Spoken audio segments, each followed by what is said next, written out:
Hey folks, this is Billy DKY, the truth seeker that simplifies and demystifies. This is a video response to MMA Girls UFC 100 predictions. Instead of leaving a comment, I figured what the heck, let's leave a video. I know how I feel about comments. I get tired of looking at them, so I'd much rather have a video response than a comment. So this is basically a video comment. I agree with you on Frank Mir versus Brock Lesnar.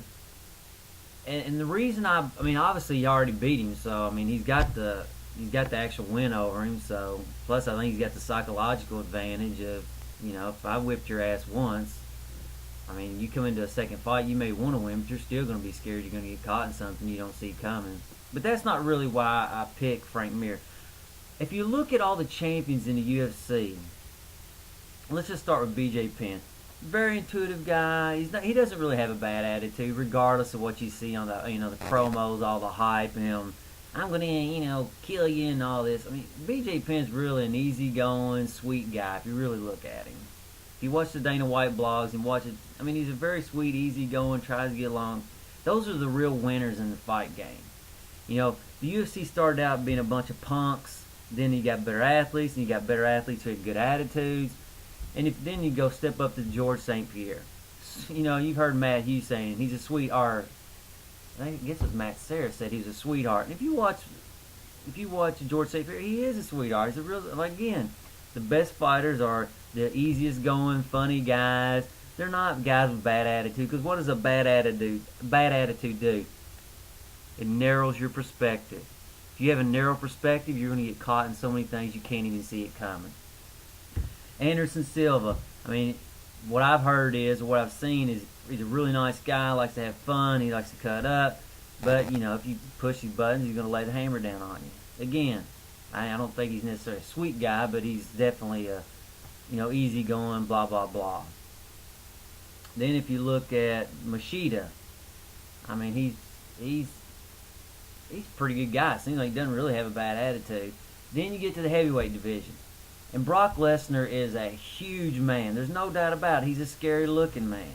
Scary-looking men don't translate into ass-whipping ability. And we learned that from, like I say, when the beginning of mixed martial arts started.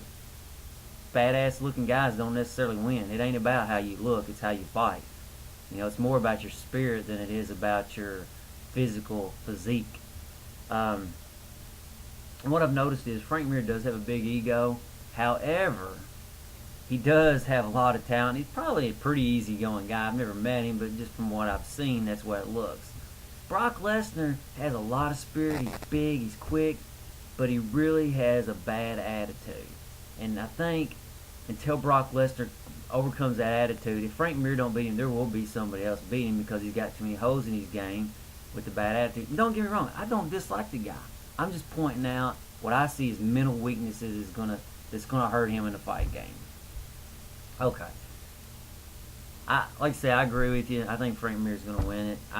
If I was going to, I don't like to pick sides. What I like to do is put odds on things, because Brock Lesnar can easily win it with one punch. There's no doubt about it. So what I do is I give Frank Mir a 60% chance of winning. I give Brock Lesnar a 40% chance of winning.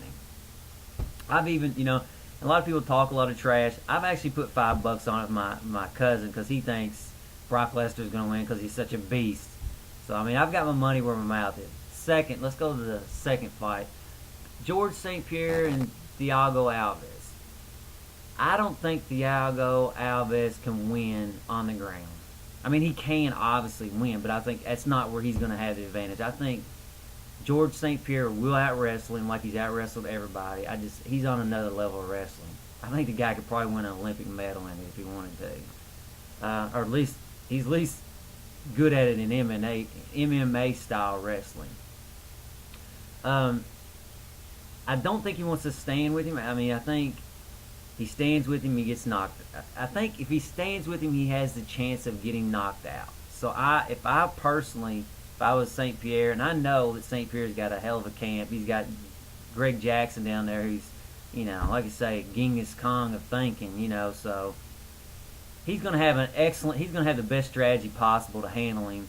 And the problem I have with Thiago Alves, he got beat by, I think it was, unless I'm mistaken, he got beat by Spencer Fisher, who went down to 155 on the ground. So I really don't see him. I think Thiago Alves can win. I think it's going to be a very interesting fight. I'm looking forward to it. But I think who's going to win is, I think, St. Pierre. I think St. Pierre, I don't know if he's ever shown any lack of cardio. So, and Thiago Alves, again, is one of those, and go back to that mental aspect of fighting again. He is a scary guy, but he's also, he's sort of got a bad attitude. Like, if you watch, I ain't saying it's a real bad attitude, but he's like, I just want to hit somebody. It's really a bad attitude. That's a closed mind. Closed mind's not typically going to win a lot of fights. A guy that has a real open mind and can see all the angles, more intuitive, easygoing. Okay, next fight.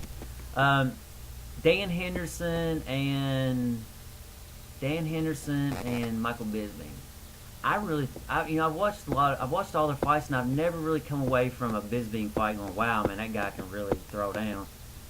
I mean, don't get me wrong, he's a good fighter, but when I see Dan Henderson, it's just like he's fought the toughest guys out there. I mean, he fought Rampage, he's fought, everybody. He's been a champion. I think Dan Henderson's going to be too much to handle him. I think Dan Henderson will be able to take him down whenever he wants. I mean, Anderson Silva's a guy that you really can't take down much, and Dan Henderson had his way with him, sort of, there for the first round. He can't knock him out. I mean, I know he can't knock him out. He didn't knock out Lehman. He ain't going to knock Dan Henderson out. He ain't going to wear Dan Henderson out, really. I mean, he'll still keep going. He may be tired, but he'll still keep going. He ain't going to knock him out. He ain't going to submit him. So he's got to win a points game, which I don't know. I just don't feel like, I feel like Dan Henderson is going to win. I think he's just going to be just a little bit higher class person. And the only reason I have any confidence or any doubt in what I just said is Michael Bisping. He says, I don't see anything in Dan Henderson's game that worries me. So that's the only reason I believe that Michael Bisping might have a chance, is because he don't see any fear. My only confidence in Michael Bisping is Michael Bisping's confidence. Anyway, see you later, folks.